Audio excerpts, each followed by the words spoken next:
그럼 시작하도록 하겠습니다. 뭐, 오늘 낮에도 공동선 주체로, 뭐, 요즘 종교와 극우 정치, 뭐 이런 걸로 해서 좀 대담이 있었습니다만, 어쨌든, 그때 이제 대담자들 간에 공통된 게, 이 시대의 흐름에 너무 어느 종교건, 그 전통 종교가 이 변화하는 사회에 너무 좀 따라가지 못하는 면이 있지 않느냐.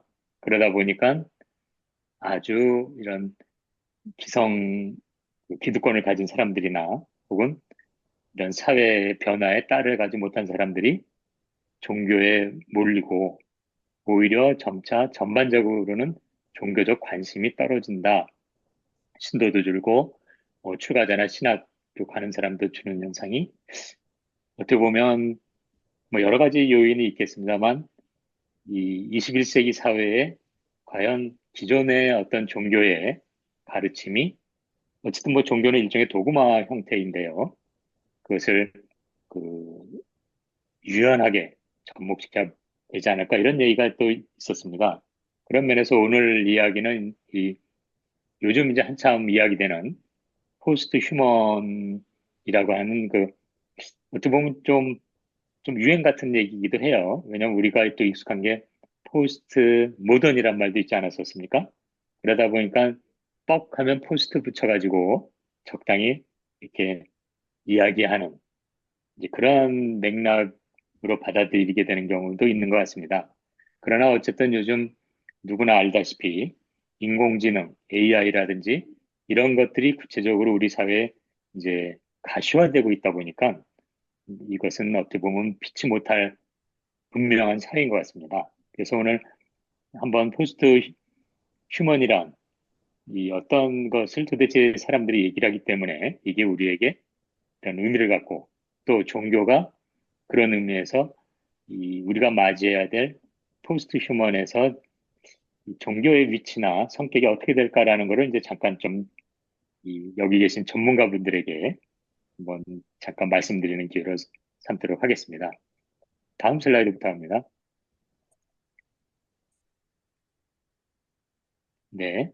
보면은 어쨌든 뭐 보도에 많이 됐습니다만 벌써 이제 작년이 됐네요. 작년 노벨상이 국내에서는 뭐 한강 작가의 문학상 때문에 굉장히 그 주목을 받았습니다만 국제적으로 이제 그 물리학상은 이 AI의 그 대부라고 하는 사람들이 결국은 받게 되었는데요. 이 두 사람 모두가 아주 그 AI의 위협에 대해서 이제 준비해야 된다. 이거 이렇게 어떻게 보면 자기네는 AI 연구로 노벨상을 받지만 이렇게 쉽게 진행돼서는 안 된다라는 것은 두 사람 다 모두 얘기이기 때문에 국내외적으로 매우 그 언급된 바 있습니다. 다음 슬라이드 갑니다. 네. 그래서 결국은 지금 우리 사회가 직면하고 있는 어쨌든 그 기후 위기라든지 혹은 팬데믹이라든지 사실 이런 거는 뭐 벌써 몇십 년 전부터 예상돼 왔던 거 아니겠습니까? 결국 이것의 어떤 그 근간은 우리 사회를 이루고 있는 과학 문명하고 신자유주의라고 하는 자본주의의 두 축으로 이제 이 세상의 질서랄까, 이 세상을 바라보는 관점입니다만, 결국 이것은 데카르트 이후로 그 근대적 이성에 의한 그 사회죠. 그러면 이런 이 이성 중심의 사회가 이렇게 글로벌한 위험 사회, 예전은 그냥 뭐 지역이나 한 국가였다면 이제는 전 세계적으로 펼쳐지는 위험 사회를 불러왔다면 무엇이 문제일까라는 어떤 고민과 함께 결국 우리가 직면하게 되는 포스트 휴먼, 뭐 조금 이따 설명드리겠습니다만 이것이 담고 있는 탈인간 중심이란 게 도대체 무엇일까라는 어떤 기본적인 생각이 깔려 있는 것 같습니다. 그래서 지금 과학 문명과 신자유주의가 만든 이 신자유주의의 인류세라고 부르죠. 인류세의 어떤 한계를 넘어서기 위한 어떤 시도이고, 여기에는 결국 가장 바닥에 깔린 것은 생명이란 게 무엇이냐라는 질문이기도 합니다. 생명성과 또 기료, 진료, 생명이라고 말하는 어떤 그 종교성의 지점도 담고 있는데요. 다음 슬라이드 부탁합니다. 그런 면에서 일단 생명에 대해서가 조금 이제 과학적인 관점에서 말해본다면, 어쨌든 우리는 지구상에 있고 지구는 우주 속에 있습니다. 현재 우리의 그 인간의 가장 첨단 천체 우주 물리학에서 이 우주를 설명하는 것은 약 138억 년 전, 150억 년 전 빅뱅에 의해서 이 시공간이 탄생하고 시간이 흐르면서 45억 년 전에 지구가 만들어졌죠. 그리고 지구상에서 긴 시간이 흐르면서 생명체가 등장하고 결국 인간이 등장하고, 인간이 지금은 그 충적세를 지나서 인류세를 만들고 있게 되겠습니다. 다음 슬라이드. 그렇다면은 결국 네, 우리 사회의 이 발표하는 저와 이것을 함께 하시는 여러분이나 혹은 나와 이 동시대에 살아가는 프람포기 제이지 한 마리는 결국은 그 긴 우주의 시간을 담고 있다는 거겠죠. 아마 그 150억 년의 긴 우주의 시간을 담고 있지 않다면 이 우리 하나하나의 생명체는 지금 존재하기 어려울 겁니다. 뒤집어 말하면 모든 생명체 하나하나는 150억 년의 시간과 그 각 자기 조상들이 담고 있는 관계 모두를 담고 있는 존재가 되겠죠. 다음 슬라이드부터 갑니다. 그런 면에서 이런 이 생명체는 가장 중요한 개념이 진화인 것 같습니다. 일반 그 사물과 달리 생명체는 끊임없이 그 시간의 축을 따라서 주변 환경에 적응하고 자기 생존에 가장 안정된 상태를 취하죠. 그래서 이것은 원래 이볼루션이란 말이긴 합니다만, 이볼브 자체가 앞으로 나아간다. 뭐 볼보라는 자동차도 뭐 그런 데서 이름이 따온 거죠. 그래서 이것은 시간의 전개에 따라서 그 새로운 질서가 등장하는 창발적인 관계라고 예상합니다. 진화할 때 이것이 장차 주변 환경과 관계 속에서 어떤 것이 나올지 아무도 예측 불가능한 관계죠. 아마 지구가 처음 만들어져서 정말 뜨거운 열기와 증기로 가득 찼을 때 지금같이 안정된 생태계가 만들어질 거라고 생각하는 사람 아무도 없었을 겁니다. 이런 예측 불가능의 새로운 질서가 나오는 관계성을 복잡계라고 합니다. 생명체는 전형적인 복잡계 과정을 거치게 되죠. 이것도 조금 이따 말씀드리겠습니다만, 그런 면에서 이 자연 선택은, 생명이 가진 자연 선택은 어떤 목적성을 가졌다기보다는 주어진 조건 하에서의 가장 안전된 형태를 취하는 걸로 보고 있습니다. 그래서 진보는 진화라는 것은 진보나 최선이라는 개념하고 전혀 다른 것이고요. 초기의 진화론자들은 이 진화를 진보라는 사회 다윈주의에서는 이 진보라고 착각했지만, 이제 그 생물학자도 또 이것에 관심 있는 사람도 진화는 진보라는 생각을 가지고 있지 않습니다. 다음 슬라이드 부탁합니다. 그런 면에서 이 포스트 휴먼사에서 우리가 겪게 될 관계성과 지구상의 생명체가 등장하게 된 관계성에 대해서 잠깐 제가 복잡계 과학의 관계라고 불렀는데요. 우리가 이 세상엔 크게 세 가지 관계성이 있습니다. 그래서 우리가 가장 익숙한 게 뉴턴이 보여준 고전 역학 관계가 있죠. 하나 더하기 하나는 둘이고, 셋 더하기 넷은 일곱이다. 이것은 그래서 지금 컴퓨터도 뭐 1과 제로로 모든 것을 이제 결정하는 듯한 이렇게 관계 맺는 것이 이제 고전 역학이라면, 아마 양자 많이 들어보셨을 겁니다. 이 불확정성의 원리라든지, 그래서 전자는 딱 위치가 정해지는 게 아니라 거기에 그런 어떤 확률로만 얘기된다든지. 그래서 이 양자 관계는 뭐 양자 얽힘이나 이런 걸 보면 여기에서 일어난 지금 이곳 한 곳에서 일어난 결과가 빛보다 더 멀리 떨어진 곳에 변화를 동시에 일으키기도 하고 또 슈레딩거의 고양이처럼 살아있는 것과 죽어있는 것이 동시에 존재하기도 하고 우리의 고전적 인식 이런 역학관계에서는 도저히 생각하기 어려운 관계가 많습니다. 근데 이제 이게 지금 양자 컴퓨터로 나오는 상황이라서 우리는 이것을 직면할 수는 없는데요. 한편 우리 삶의 현장에서는 더 관여하는 것은 복잡계 관계입니다. 복잡계 관계라는 것은 그 통계 물리학에서 2000년대 초 비로소 많이 구체적으로 되면서 2010년 되면서 이제 대학에서 가르치게 된 관계성인데요. 그 아주 가장 쉽게 보여주는 건 지금 이 화면에 보면은 네 가지 뭐 재료가 있죠. 물도 있고 고추도 있고 뭐 된장찌개도 있고 두부가 있습니다. 이게 모두 모여서 관계하면은 뭐가 되죠? 서양 사람들에게 그걸 물어보면 뭐가 될지 예측하지 못합니다. 우리는 익숙하니까 알죠. 다음 슬라이드 부탁합니다. 결국 이것들이 모두 모여서 관계하면 맛있는 된장찌개가 돼요. 그러면 이 맛있는 된장찌개의 맛은 아까 그 재료 어디에 있었죠? 물론 뭐 인생을 순진하게 사신 분들은 된장이다 막 이러시지만 된장 아무리 먹어봐도 그 맛은 안 납니다. 이 이야기는 결국 그 재료들이 모두 관계를 맺어서 막 끓여서 임계 상태가 돼서 100도가 돼서 임계 상태가 됐을 때 맛있는 된장찌개 맛이 나오는 거죠.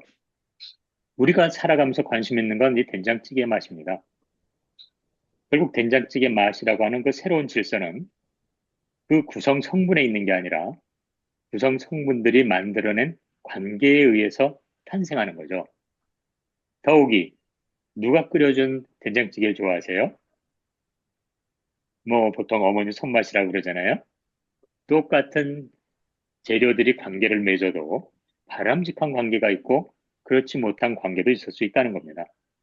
어쨌든 여기서 말씀드리는 것은 다음 슬라이드 부탁합니다. 이러한 어떤 뭐 이 복잡계 과학을 제가 뭐 다 설명하지는 않겠습니다. 뭐 상전이 예측 불가능성, 뭐 부익불명, 프랙탈 이거는 제가 설명 안 드리고요. 뭐 아마 나비 효과란 말은 들어보실 건데요. 즉 애초에 출발점을 가지고 전혀 예측할 수 없는 새로운 질서를 나오는 걸 우리가 이제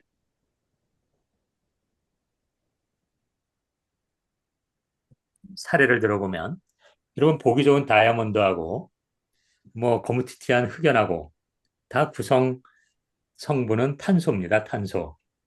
여기 이제 이과를 안 나오신 분들이 있을 것 같아서 탄소라고 말씀드리는데요. 이과 나왔으면 누구나 다 알죠. 다 탄소예요. 그런데 탄소만 가지고는 이게 다이아몬드가 될지 흑연이 될지 아무도 모릅니다. 그런데 탄소들이 이 다이아몬드 밑에 있는 그림처럼 서로 대등한 거리를 유지해서 격자 구조를 만들면 아름다운 다이아몬드가 되죠. 그런데 이 탄소들이 흑연 밑에 있듯이 층을 이뤄서 끼리끼리 모이면 뭐 진보다 보수다 뭐 불교다 기독교다 뭐 여성이다 남성이다 뭐 이렇게 끼리끼리 모이면 이렇게 시커머둥둥한 흑연이 돼요. 다시 말하면 탄소로는 예측할 수가 없습니다. 그러나 탄소가 맺는 관계성에 따라서 전혀 예측할 수 없는 다이아몬드가 나오고 흑연이 나오고 이런 걸 우리가 이멀전스, 창발적 현상이라고 부르죠. 다음 슬라이드 부탁합니다. 그것을 간단히 이제 요약한 그림인데요. A에 보면 재료들이 있습니다. 뭐 된장찌개 재료라고 생각하셔도 돼요. 그것들이 B에 보듯이 막 관계를 맺어요. 그러면 C에 보다시피 새로운 질서, 된장찌개 맛이라고 생각하시면 됩니다. 그런데 C에서 D를 잘 보시면 새로운 C에서 새로운 질서가 나오니까 기존의 구성 성분들에게 새로운 또 변수가 생겨서 얘가 다시 되먹임, 피드백을 해서 기존의 관계성을 또 흔들어 버립니다. 그럼 흔들어진 관계에서 다시 새로운 질서가 나오기 때문에 이 새로운 질서란 건 한시도 머무르지 않고 끊임없이 관계성 속에서 변해갑니다. 이런 것을 이제 다루는 게 복제교과학이고 생명체의 진화는 그대로 여기에 해당되죠. 그래서 생명체라는 것은 고정되어 있지 않고 이 주변 환경과 끊임없이 관계 맺으면서 우리가 예측할 수 없는 새로운 질서로 등장한다. 그리고 이것을 이머전스라고 하고 대표적으로 생명 현상이 그렇다.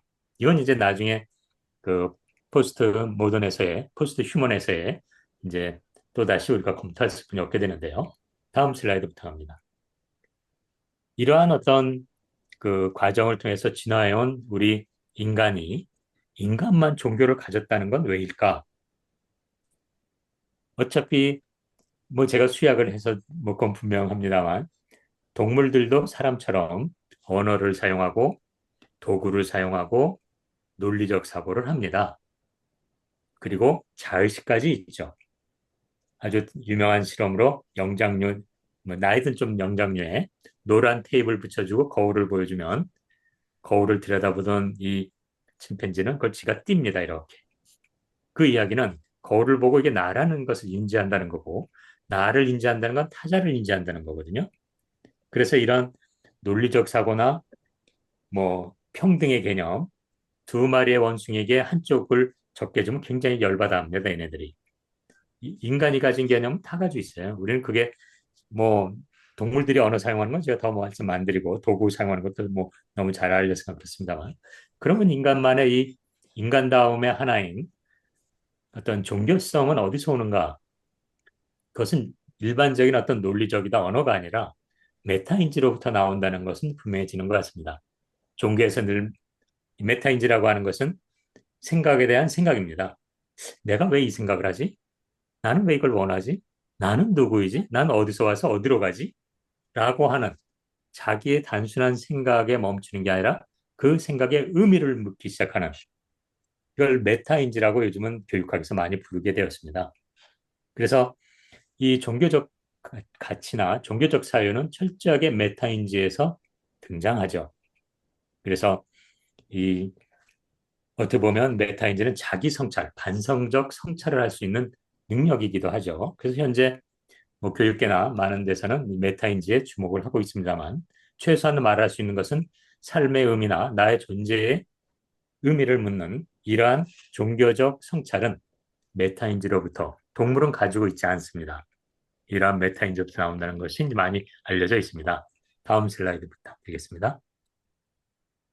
그런 면에서 제가 그냥 모식도를 그렸습니다만 뭐 여러분 이기적 유전자나 만들어진 신 뭐 이런 거 할 적에 리차드 더킨스는 대표적인 사회생물학자죠. 에드워드 윌슨이나 사회생물학자들은 이기적 유전자라는 말로 표현되듯이 우리 생명체의 모든 행위, 심지어 뭐 문학이나 신학이나 뭐 공학이나 이 모든 것은 유전자가 자기 확산을 하기 위한 장치라고 말합니다. 그러면 유전자는 뭐 우리가 다 DNA로 만들어졌는데요.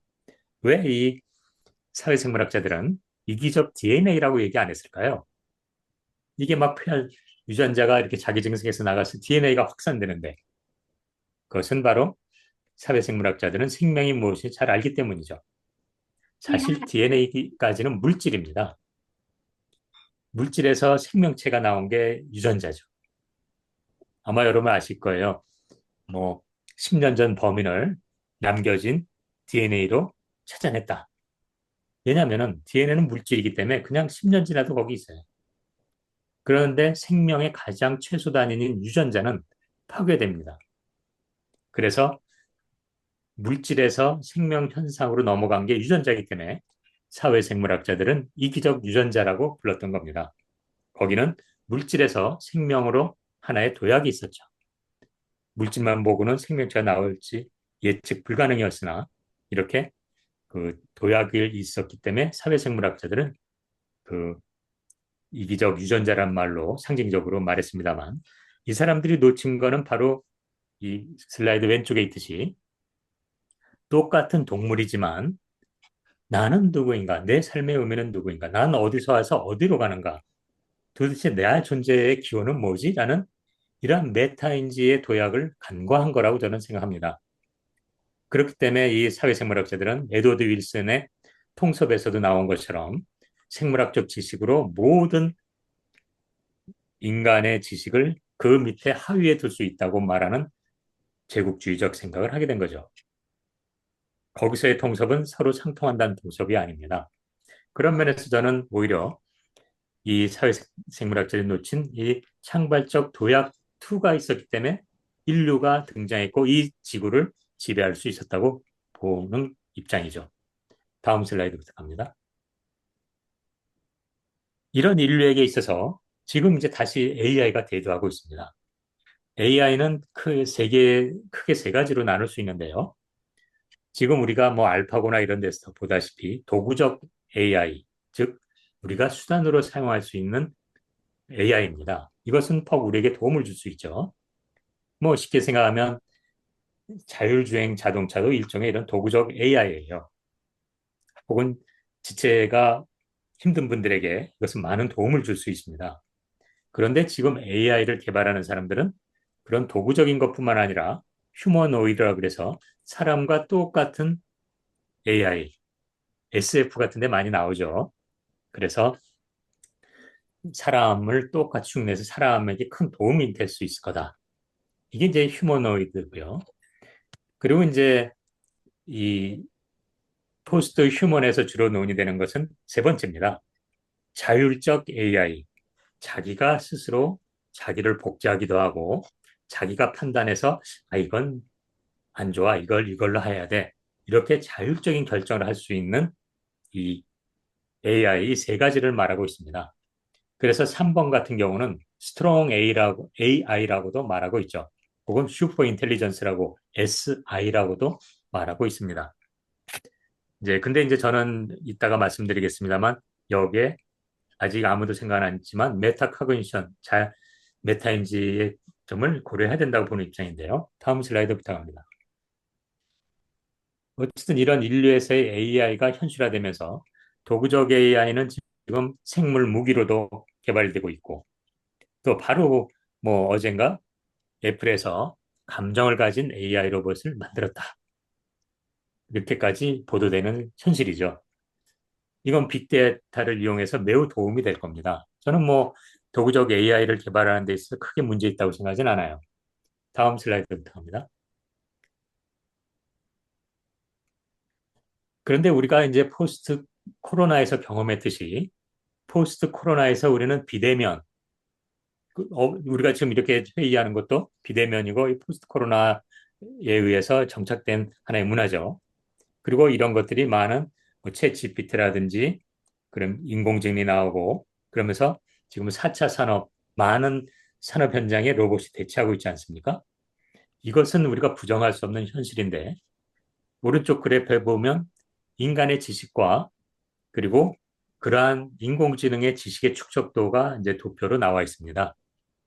여기 초록색은 어쨌든 사람의 지식이 이렇게 쭉 가는 거고요.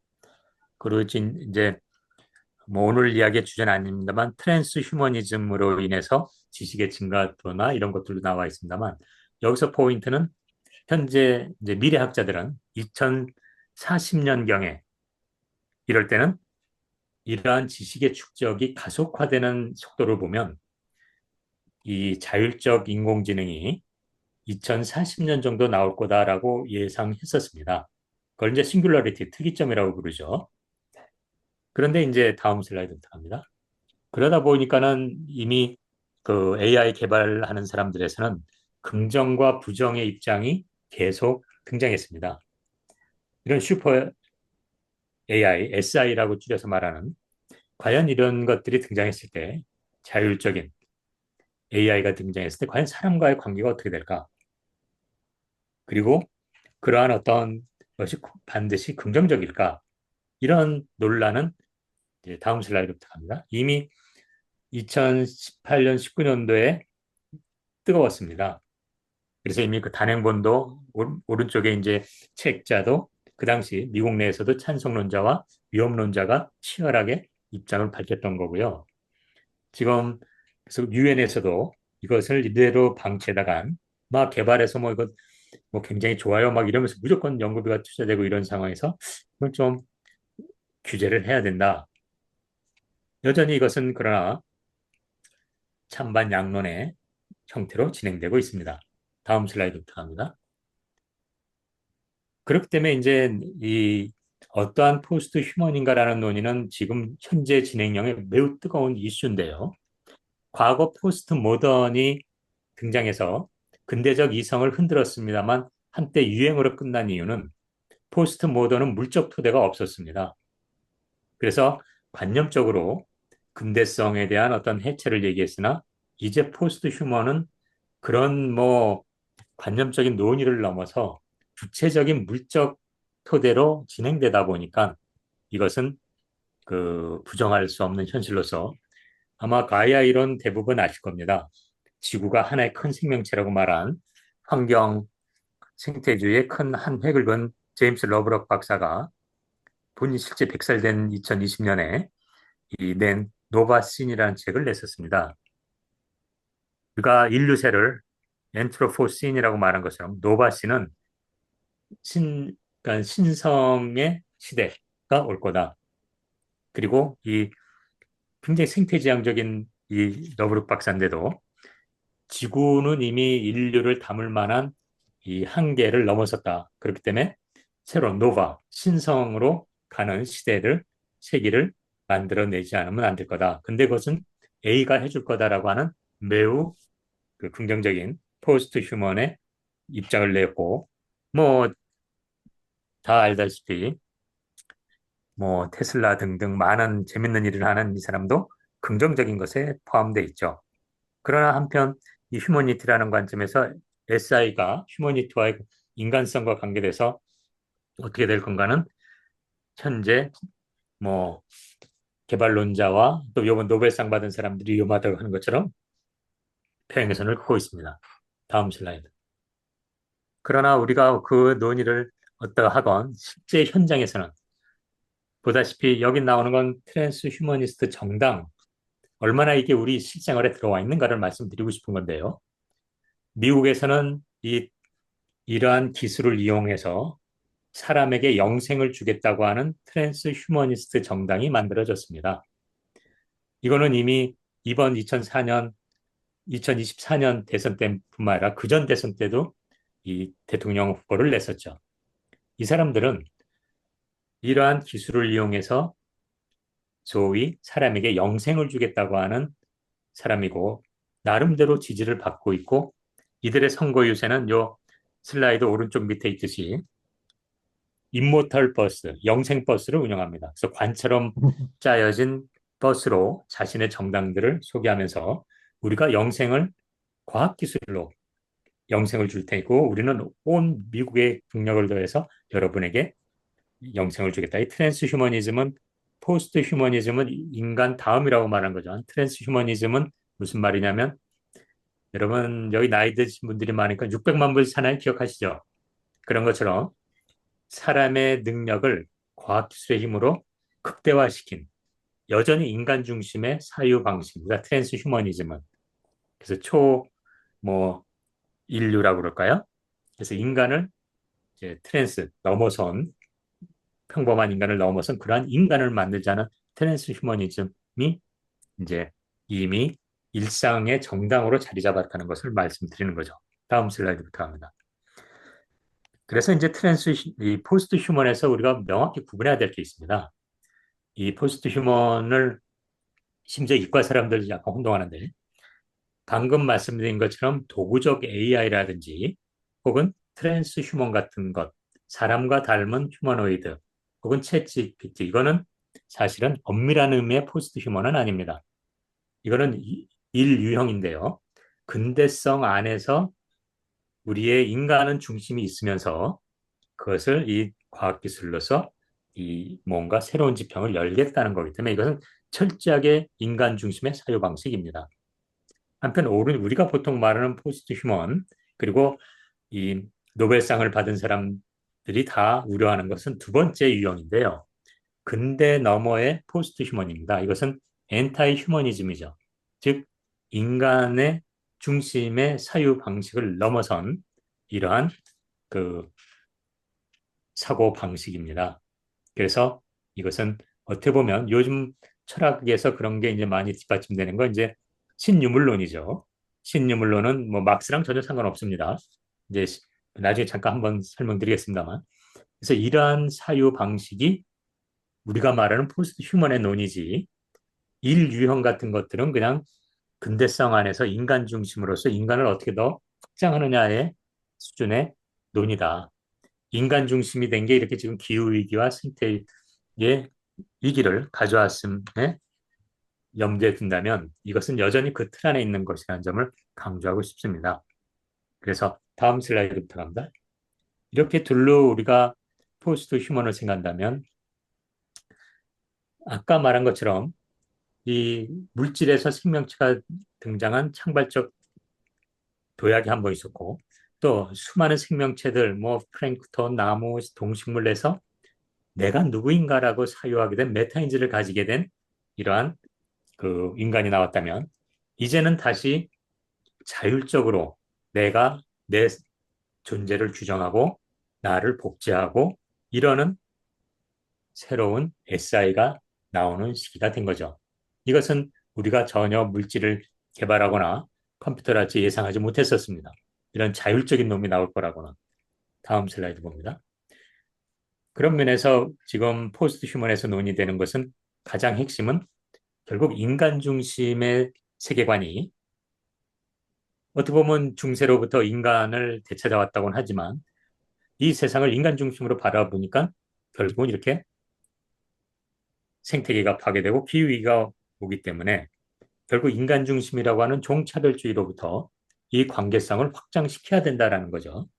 그래서 뭐 이 자크 데리다는 그 뭐 이 책에도 있습니다만 본인이 샤워를 하고 나올 때 고양이가 자기를 응시하는 모습 그 순간을 포착해서 뭐 이 사람 물론 해체주의로 유명하긴 합니다만 이제는 질문의 축을 내가 동물을 어떻게 보느냐는 동물의 관점에서도 우리를 바라보는 것으로서 우리의 존재를 확인할 수 있다는 형태로 질문의 축을 사람에서 근대가 가졌던 질문의 축을 사람에서부터 동물로까지 이제 바꾸게 되죠. 이건 뒤집어 말하면은 이 사람과 동물 이 경계를 지금처럼 완고하게 설정한 걸 해체시키는 거고 어떻게 보면 다음 슬라이드부터 갑니다. 신유물론은 그것을 결국은 이 일반 사물에까지 확장시키죠. 물질로의 전환입니다. 결국은 우리의 어떤 유기체적 생명체와 또 무기체적 생명체, 그 가이아 이론에서 말하듯이 이러한 것들의 상호관계 속에서 사실은 우리가 이 관계의 얽힘, 관계망의 관점에서 존재를 바라봐야지 아주 이렇게 뭐 근대의 인간 생각도 나는 거로 존재는 내가 뭐 지구를 뭐 다 한다 이런 유치한 생각에서부터는 벗어나야 된다라는 관점을 갖게 돼버린 것 같습니다. 그걸 이제 요즘은 신유물론이라고 부릅니다만 그래서 이제는 더 이상 인간 종차별주의적인 인간 중심에서부터 관계지향적이고 또 관여하는 이것이 인간 하나가 아니라 무수히 많은 복수적이고 개방적인 그러한 복잡계적인 그리고 그러한 어떤 관계의 중층구조라는 것이고요.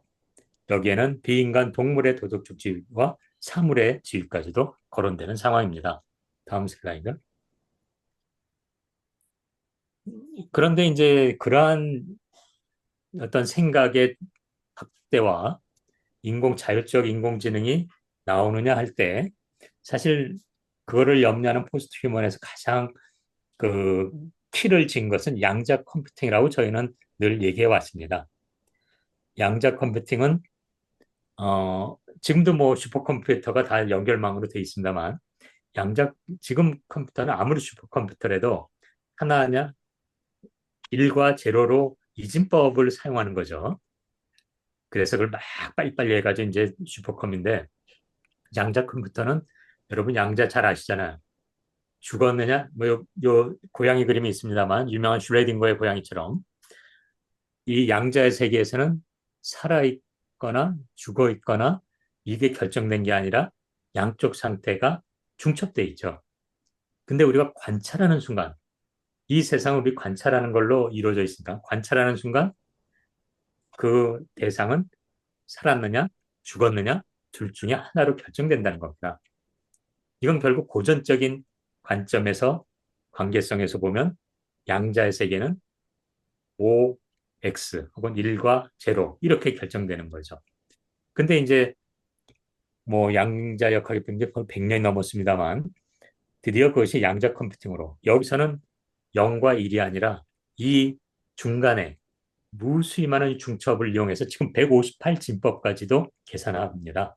이 진법이 아니라 그리고 양자의 얽힘 뭐 여기서 계산된 게 수억 백 광년 떨어진 데서도 동시에 변환이 일으킬 수 있고 터널이나 이런 걸로 뭐 제가 오늘 이거 설명할 건 아닙니다만 최소한 그런 의미에서 구글이 이제 요 제가 기사 세 개를 인용했습니다. 이게 다 일주일 이내의 기사예요. 그 날짜가 다 있습니다만 구글에서 상업용 양자 컴퓨팅 우리 했다. 근데 보니까 지금의 슈퍼컴퓨터가 무지 걸릴 걸 단 몇 분 만에 풀어버린 거예요. 물론 이게 아직 상용화되기엔 시간이 걸립니다. 그리고 뭐 바로 동경대나 이런 이쪽에서 양자 컴퓨팅이 이제 구체화되고 있는 겁니다. 이거 그냥 이렇게 상용화되거나 일반화되기 전이지만 사실 우리의 컴퓨터를 생각해봐도 옛날 컴퓨터를 봐도 그렇고 스마트폰도 그렇고 한번 이런 것들이 방향 설정되면 급속히 이게 현실화되거든요. 심지어 가장 제가 우려했던 것들이 포스트 휴먼에서 이 위험하다고 말하는 사람들이 우려했던 게 바로 밑에 있는 옥스퍼드 대학의 연구 결과입니다. 이 사람들은 양자 컴퓨팅을 하면서 이 그 세팅을 했더니 양자 컴퓨팅이 그 AI가 자기를 똑같이 복제를 했어요. 더욱이 복제하는 과정 중에서 명령어가 적당하지 않은 건 자기가 그냥 마음대로 지워버리고 이 양자 컴퓨팅을 한 겁니다. 이거는 굉장히 암시하는 바가 굉장히 크죠.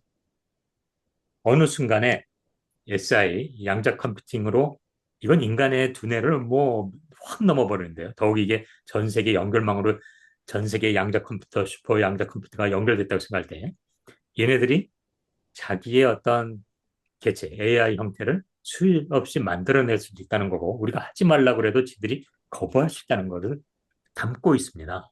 이건 뭐 기사화됐으니까 보십시오. 어제의 기사입니다.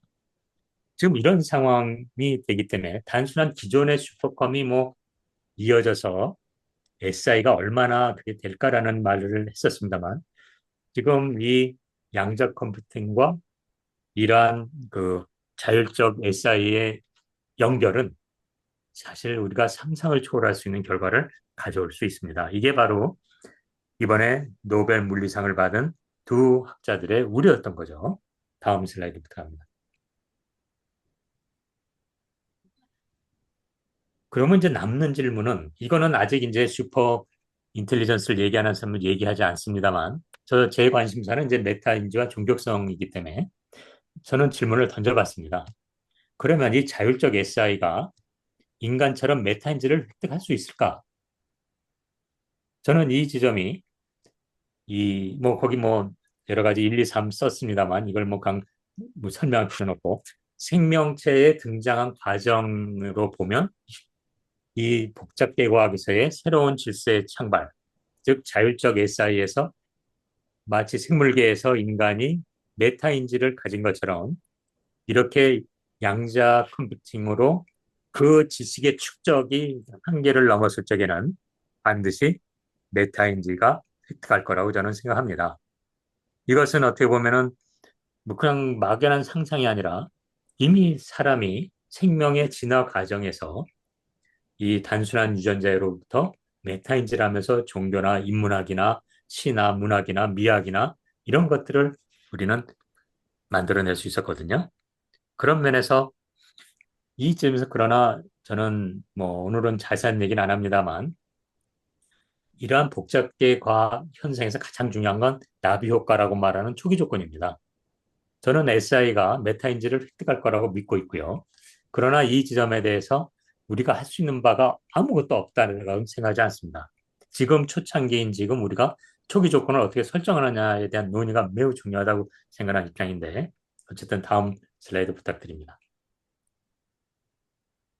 그래서 저는 아까 말씀드린 것처럼 물질에서 유전자가 나와서 사회생물학자들은 이기적 유전자라는 말을 했고 또 수없이 많은 생명체 중에 자신의 존재의 의미를 묻는 생각을 할 수 있는 그 인간이 결국 인문학이나 종교나 이걸 가져왔듯이 여기서 지금 포스트 휴먼에서 얘기되는 자율적 인공지능, 슈퍼 인텔리전, SI 이거는 그냥 어떻게 보면 공상과학에서 나와서 뭐 터미네이터에서 나오듯이 인간을 지배하는 유형의 어떤 SF지만 아무도 지금 생각하지 않습니다만 저는 여기에 창발적인 도약을 또 한 번 이뤄서 메타 커그니션 이런 메타인지를 가진 SI도 나올 수 있다고 저는 생각합니다.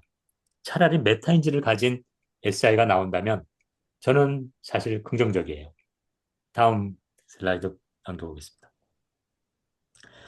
사실 이 종교적 사유에 있어서도 뭐 그냥 대표적인 걸 몇 개를 가져왔습니다만 과거 그리스 로마 신화가 있었죠. 맨 왼쪽에 있듯이 사람과 똑같이 인격화된 형태로 신화적인 형태였습니다. 또 무속에서도 많은 신들이 등장하고 기륭화복을 주고 막 이러죠. 한편 기독교는 어떤 인격적 신과 신화적 성격도 가지고 있지만 결국은 그것이 기료 진료 생명 사랑이라고 하는 근원적인 보편가치적인 지점을 진리를 말해 주는 종교이기도 하고요. 뭐 불교는 어떤 의미에서 신들도 인정하지만 기본적으로는 어떤 진리를 얘기하는 형태의 종교이기도 합니다. 이런 점에서 저는 종교는 메타인지가 그 기반이지만 결국 종교의 최종적인 어떤 지향점 이건 이제 이것도 제가 그냥 만든 말입니다만 메타 감정이라고 저는 생각합니다. 이것은 메타인지의 특징은 자기를 성찰하지만 동시에 이 인간이 다른 종을 사랑하거든요. 뭐 반려동물도 있고 다른 이 동물들이 잘 살아가기 위해서 신경 쓰고 그러나 자연계의 많은 동물들은 그저 자기의 생존 본능에 의해서만 그 활동하고 그럽니다. 보기에 겨우 협동 같지만 사실은 다 지들이 살아남기 위한 관계일 뿐이고요. 생물계는 그러나 메타인지가 있고 또 그게 단순한 머리만이 아니라 정말 나와 종이 다른 동물들도 고통에 있으면 마음 아파하고 내 이웃 힘든 사람에게 따뜻한 위로와 손을 내밀 수 있는 이런 건 인지만이 아니라 감정의 문제이기도 하거든요. 저는 이것을 그래서 우리 종교에서 말하는 것은 아가페적인 사랑과 공감 능력은 이건 전 메타 감정이라고 좀 분리할 필요가 있다고 생각합니다. 개념을. 그래서 저는 메타인지와 함께 동시에 나올 수 있는 게 메타 감정이다. 이것은 인간만이 아닌 다른 종에 대해서도 그 고통에 아파하고 같이 함께 할 수 있는 감정이기 때문에 이런 것들이 과연 앞으로 향후 기본적인 종교의 금, 막, 바탕이라고 저는 생각하는 입장입니다만 다음 슬라이드부터 갑니다. 그런 점에서 우리는 뭐 이건 다 설명할 건 아니고요. 이제 사실과 진실만 잠깐 언급하고 가고자 합니다만 근대 과학은 사물의 이치를 밝히는 것이고 사물의 이치, 사리를 근간하고 있습니다. 그래서 여기서 나온 게 사실이죠. 그리고 그러한 것을 풀어내는 지식의 세계라면 아마 종교는 어느 종교나 진리라고 말하고 진리에서 나온 게 진실이고 그것을 다루는 게 지혜입니다. 그렇기 때문에 이 근대 과학의 어떤 사유 방식과 이 종교적 사유 방식은 많이 다르죠. 사실이라고 하는 것은 그 사실이야, 그 진실이야. 뭐 우리 혼용해서 쓰긴 합니다만 아주 근본적으로 다른 거죠. 사실이라고 하는 것은 특정 집단 내 다수가 공유하는 게 사실입니다. 머저리티. 어느 시대에 뭐 지구가 둥글어 지구는 편편해 이거는 사실입니다. 그 시대에 많은 사람들이 믿었기 때문에 그 공유하기 때문에 그게 사실이 된 거죠. 우리의 세상은 사실로 이루어져 있습니다. 중세 때 가서 지구가 둥글다 그러면 우리는 화형당하거든요. 뭐, 뭐 많은 예가 있습니다만 생략하고 그런 의미에서 진리나 진실은 시대와 문화를 떠나서 변하지 않는 그러면서도 우리가 자기의 가치로 삼고 삶의 기준으로 삼고 이거는 100년, 200년 후도 변하지 않을 겁니다. 이런 것들은 진리자 진실이라고 말할 수 있겠죠. 다음 슬라이드부터 갑니다. 그래서 세상은 사실로 이루어져 있지만 사실 이 종교를 갖고 있다는 얘기는 우리 눈, 코, 귀 이런 고전 역학적으로 이루어진 사실의 세계에서부터 정말 이 시공간을 넘어선 시대와 문화를 떠나서 우리가 수용할 수 있는 시대를 먼 훗날도 인정돼서 이 진실의 이 간극에 대해서 바라볼 수 있게 하는 게 종교라고 저는 생각합니다. 그래서 뭐 어떤 그러한 현실에 대한 깨달음을 통해서 깨어있음, 뭐 성경에도 깨어있느냐, 깨달았느냐 표현이 굉장히 많이 나옵니다만 결국 그러한 깨어있는 상황으로 가기 때문에 붓다도 대오각성이란 말을 썼고요. 깨달음은 중요한 게 아니라 깨어있음으로 가는 거고. 그래서 뭐 그런 뭐 영화도 있었습니다. 피조물의 뭐 천상의 피조물계에서 이 참선한 로봇이 깨달았다고 그러니까 중들이 와서 다 뭐 절하고 막 이런 게 있었는데 뭐 참고로 하고요. 다음 슬라이드부터 합니다. 그런 면에서 우리 어떤 인간이 인간의 사유 방식에 이성과 감성 또 무의식으로 이루어져 있죠. 그리고 이성은 방금 말한 사실의 세계를 규정하고 중세는 이러한 이, 근대는 이러한 이성의 주가 된 이성의 독재 시대죠. 한편 감성도 있고 무의식도 있습니다. 그러나 여기는 개체로 존재하는 질서 잡힌 세계입니다. 빛의, 빛의 세계죠. 그러나 이 우리를 바탕으로 이루는 근원, 존재, 틸리의 말을 굳이 빌리지 않더라도 the ground of being, 모든 존재의 그라운드, 기저에는 그 바탕이 된 게 결국은 저는 이런 질서, 코스모스가 아닌 케이오스의 세계라고 말씀드리고 싶고요. 사실 복잡계 과학은 이 케이오스부터 등장하게 되는데 여기는 빛과 어둠이 다 있는 곳이죠. 저는 왜 기독교인들이 하나님을 빛이라고 그러는지 모르겠어요. 창세기만 봐도 하나님은 어둠 이 시면에서 빛이 있으라 그러니까 빛이 나왔거든요. 빛을 창조하고 그런 존재지, 빛을 빚어낼 수 있는 존재지, 빛 그 자체라고 말하는 건 하나님을 굉장히 저는 국한시킨다고 생각합니다. 어떤 종교성, 생명성은 이 모든 생태계, 이 모든 것을 생성해낼 수 있는, 그러나 그 모든 것 또한 죽어서도 돌아가는 모든 것의 고향이기도 한 그러한 그 성속이나 선악이나 빛과 어둠이나 모든 걸 담고 있는 창세기도 보면은 형태 없이 텅 빈 어둠이란 표현이 있는 것처럼 거기에 하나님이 빛이 있으라 그러니까 빛이 나와서 보기 좋은 질서가 잡히는 거거든요. 저는 그런 의미에서 진정한 종교성, 기독교의 종교성이나 뭐 불교도 마찬가지입니다만 그것은 이런 빛과 어둠을 다 품고 거기에서부터 모든 걸 생성해내는 이러한 지점이 진정한 종교성이라고 생각하는 입장입니다. 다음 슬라이드 부탁드립니다. 그렇게 봤을 때 이런 메타인지를 통해서 나는 누구인가? 난 어디서 와서 어디로 가는가? 내 존재 의미는 뭔가? 나의 삶의 근저는, 내 존재의 근저는 누구인가 할 때 우리는 이렇게 진정한 생명성, 존재성, 그리고 빛마저 만들어낼 수 있는, 생성해낼 수 있는 그 깊은 어둠, 심연이자 동양에선 혼돈, 현 뭐 다 쓰겠습니다만 이러한 인지가 이루어질 때 진정한 메타 감정, 정말 내 옷을 내 몸과 사랑할 수 있는 이웃의 고통이 나의 고통이 될 수 있는 사랑과 진정한 자비가 나오는 것이지 단순한 표면적, 표피적 공감으로 아, 정말 안 됐네, 안 됐네 하지만 정작 자기 일이 되면 결코 자기의 그 님비처럼 자기랑 상관없을 땐 좋은 말 무지하고 뭐 종교적 가치가 어쩌고 불교 뭐 기독교 막 얘기하다 정작 자기 어떤 이해관계 되면 철저하게 이기주의가 되는 이런 어떤 공감을 넘어선 진정한 이 감정이 깔린 것이 종교적인 것이라 저는 생각하고 있습니다. 다음 슬라이드 부탁합니다.